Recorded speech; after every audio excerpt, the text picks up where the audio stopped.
ಸ್ವರ್ಗದ ಕನಸನ್ನು ಬಿಟ್ಟು ಬಿಡು, ನರಕದ ಭಯವನ್ನು ಬಿಟ್ಟು ಬಿಡು. ಯಾರಿಗೆ ಗೊತ್ತು ಯಾವುದು ಪಾಪ ಯಾವುದು ಪುಣ್ಯವೆಂದು?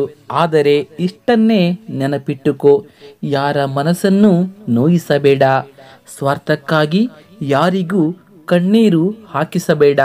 ಉಳಿದೆಲ್ಲವನ್ನು ಭಗವಂತನಿಗೆ ಬಿಟ್ಟು ಬಿಡು.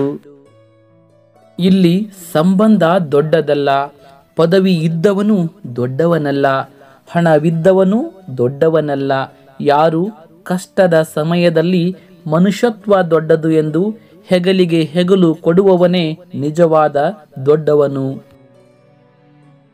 ಒಂದು ಸಾರಿ ನಾರದರು ಶ್ರೀಕೃಷ್ಣ ಪರಮಾತ್ಮನನ್ನ ಒಂದು ಪ್ರಶ್ನೆ ಕೇಳಿದರು.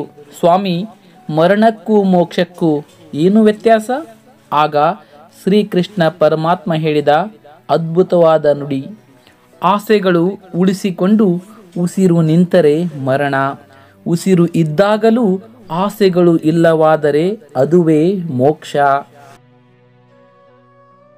ನಂಬಿ ಬಂದ ಮನಸ್ಸಿಗೆ ಯಾವತ್ತೂ ಮೋಸ ಮಾಡಬೇಡಿ, ಏಕೆಂದರೆ ಆ ಮನಸ್ಸು ನಿಮ್ಮನ್ನೇ ಅತಿಯಾಗಿ ನಂಬಿರುತ್ತೆ.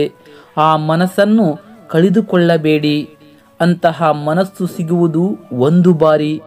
ಒಂದು ಸಲ ಆ ಮನಸ್ಸು ಹೋಯಿತೆಂದರೆ ಹುಡುಕಿದರೂ ಮತ್ತೆ ಸಿಗುವುದಿಲ್ಲ. ಬಾಗುವುದರಿಂದ ಸಂಬಂಧ ಉಳಿಯುವುದಾದರೆ ಬಾಗಿಬಿಡು. ಆದರೆ ಪ್ರತಿ ಬಾರಿಯೂ ನೀನೇ ಬಾಗುವುದಾದರೆ ಬಾಗುವುದನ್ನೇ ಬಿಟ್ಟು ಬಿಡು. ಹಿಂಡಿದ ಹಾಲು ತಕ್ಷಣವೇ ಮೊಸರಾಗದಂತೆ ಇಂದು ಮಾಡಿದ ಪಾಪ ಕೃತ್ಯಗಳ ಫಲ ತಕ್ಷಣ ಅನುಭವಕ್ಕೆ ಬರದಿರಬಹುದು.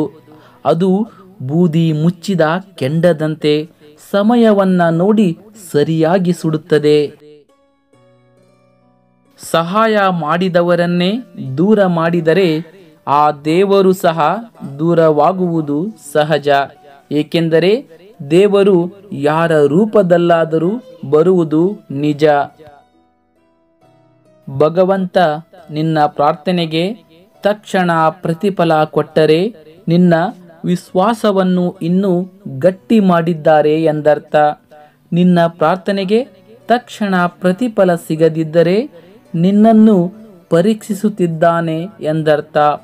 ನಿನ್ನ ಪ್ರಾರ್ಥನೆಗೆ ಯಾವತ್ತೂ ಪ್ರತಿಫಲ ಸಿಗದೇ ಇದ್ದರೆ ನಿನಗೆ ಅತ್ಯುತ್ತಮವಾದುದನ್ನು ಕಾಯ್ದಿರಿಸುತ್ತಿದ್ದಾನೆ ಎಂದರ್ಥ.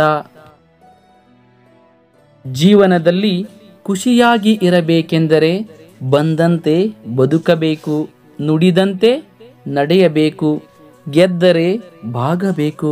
ನಮ್ಮ ವಾದ ಸರಿಯಿದ್ದರೂ ಸುಮ್ಮನಾಗಬೇಕು, ನಮ್ಮ ತಪ್ಪು ಇರದಿದ್ದರೂ ಕ್ಷಮೆ ಕೇಳಬೇಕು. ಮನಸ್ಸಿನಲ್ಲಿ ನೋವಿದ್ದರೂ ಮುಖದಲ್ಲಿ ಮಂದಹಾಸವಿರಬೇಕು. ಸೋತರೆ ಮತ್ತೊಮ್ಮೆ ಪ್ರಯತ್ನಿಸಬೇಕು. ರಾತ್ರಿ ಪೂರ್ತಿ ಅತ್ತರೂ ಮರುದಿನ ನಗಬೇಕು. ದುಃಖದ ಬಗ್ಗೆನೇ ಚಿಂತಿಸತೊಡಗಿದರೆ ಸದಾ ದುಃಖಿಯಾಗಿಯೇ ಉಳಿಯುವೆ. ಸುಖ ಸಂತೋಷಗಳನ್ನು ಧ್ಯಾನಿಸುತ್ತಿದ್ದರೆ ಮುಂದೆ ಸುಖಿಯಾಗುವೆ. ಏಕೆಂದರೆ ಮನಸ್ಸು ಹೆಚ್ಚಾಗಿ ಯಾವುದರ ಬಗ್ಗೆ ಧ್ಯಾನಕ್ಕೊಳಗಾಗುವುದೋ ಅದೇ ಸಕ್ರಿಯವಾಗುವುದು. ಧ್ಯಾನ ಮತ್ತು ಏಕಾಗ್ರತೆಯೇ ಈ ಪ್ರಪಂಚದ ಅತಿ ದೊಡ್ಡ ಸಾಧನ.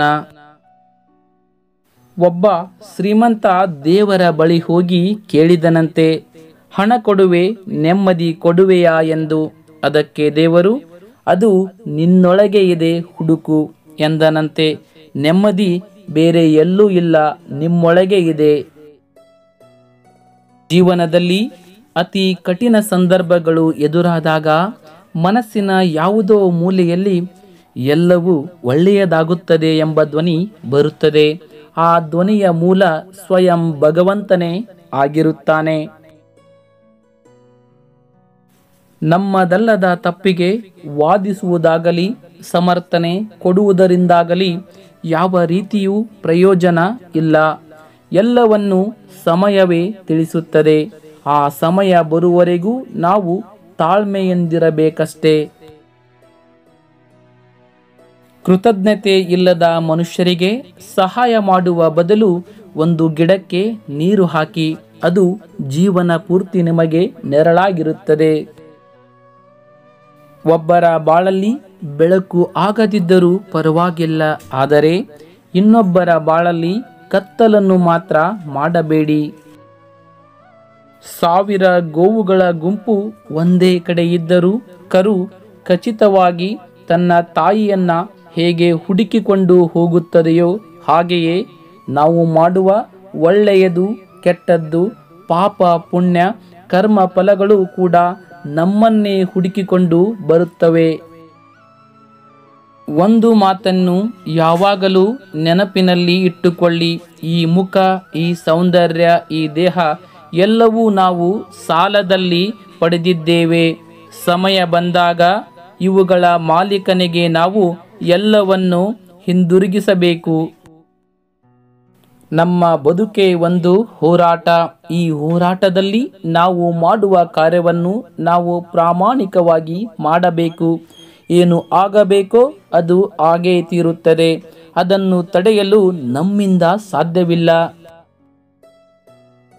ಕಾಣದ ಕೈಗಳಿಂದ ಸಾವಿರಾರು ಕುತಂತ್ರಗಳು ನಡೆದರೇನಂತೆ, ಮೇಲೊಬ್ಬ ಎಲ್ಲವನ್ನ ವೀಕ್ಷಿಸುತ್ತಿರುವನು, ನಿಮ್ಮ ಕಣ್ಣೀರಿನ ಎಲ್ಲ ಹನಿಗಳಿಗೂ ನ್ಯಾಯ ನೀಡುವನು.